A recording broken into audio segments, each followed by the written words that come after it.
ET classes A2 temple classes में स्वागत है दोस्तों। तो आज हम देखेंगे बिहार का इतिहास।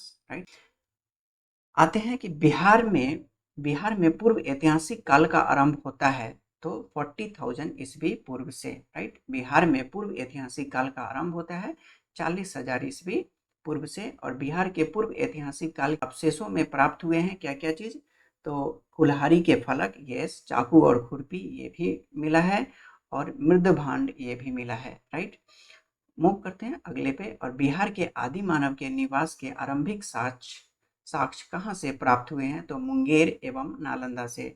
बिहार में आदि मानव की उपस्थिति के आरंभिक साक्ष्य किस युग के हैं, तो पूर्व प्रस्तर युग के हैं।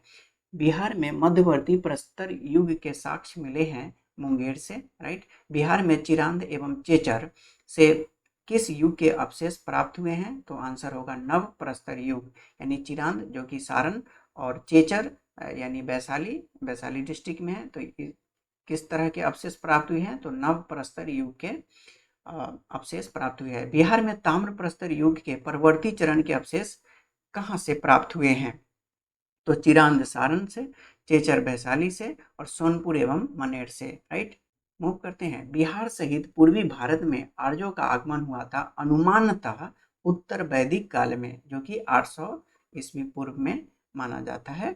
बिहार सहित पूर्वी भारत में आर्यों के विस्तार में सहायक था लोहे का उपयोग। श्रुति तथा किंवदंती के अनुसार महाभारत युद्ध के समय बिहार में मुख्य राज्य कौन कौन से थे, तो मगध तथा विदेह, अंग एवं लक्षवी। राइट, लिच्छवी। तो ये चारों के चारों थे। वेद के किस ग्रंथ में बिहार के विदेह राज्य में आर्यों के आगमन तथा निवास का साक्ष्य विवरण मिलता है, तो आंसर होगा शतपथ ब्राह्मणा। बिहार का कौन सा प्राचीन राज्य आरंभ में बहुत दिनों तक आर्यवर्त के बाहर था तथा अनार्य जातियों के लिए लोगों का आवास स्थल रहा, आंसर होगा मगध। बिहार में उपनिषद काल में ब्राह्मण धर्म तथा ज्ञान का महान केंद्र था विदेह। ओके, और विदेह के राजा जनक प्रसिद्ध दार्शनिक थे। यह राज्य व्याकरण, साहित्य तथा दर्शन शास्त्र का महत्वपूर्ण केंद्र था। अथर्ववेद में वारात्य शब्द का प्रयोग किस राज्य के लोगों के लिए किया गया है, तो आंसर होगा मगध। राइट, उसके बाद बिहार का कौन सा राज्य उत्तर वैदिक काल का एक महत्वपूर्ण राज्य था, तो आंसर होगा विदेह। और बिहार के भौगोलिक क्षेत्र की चर्चा सर्वप्रथम किस साहित्यिक रचना से मिलती है, तो आंसर होगा शतपथ ब्राह्मणा। 6ठी शताब्दी ईस्वी पूर्व में 16 महाजनपदों का उदय हुआ। इनमें कितने महाजनपद बिहार के क्षेत्रों में स्थित थे, तो आंसर होगा 3, यानी ट्रायंगुलर महाजनपद, just for the sake of. तो ये 3 महाजनपद जो थे वो बिहार में थे। निम्न में से कौन सा महाजनपद बिहार के क्षेत्र में स्थित नहीं था, राइट, तो आंसर होगा वत्स। राइट, वत्स जो है वो बिहार में नहीं था। अंग, मगध और वज्जी ये जो था बिहार में था।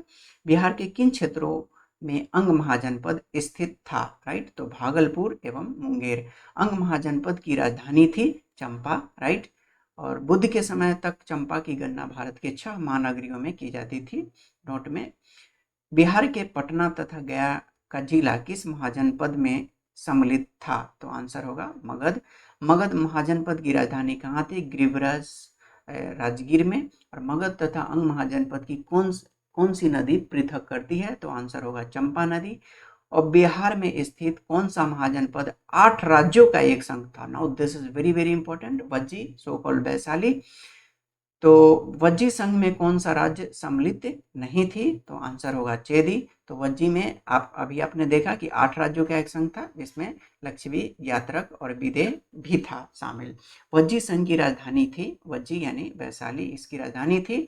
और बिहार के भागों में स्थित कौन सा महाजनपद में गणतंत्र था, तो वज्जी यानी वैशाली जो है वो दुनिया का सबसे पहला गणतंत्र माना जाता है।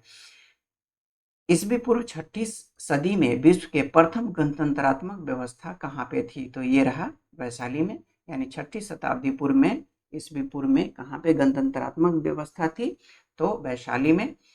मगध की प्रथम राजधानी कौन सी थी, तो आंसर होगा राजगिरी, जिसको गिरिब्रज भी बोला जाता है।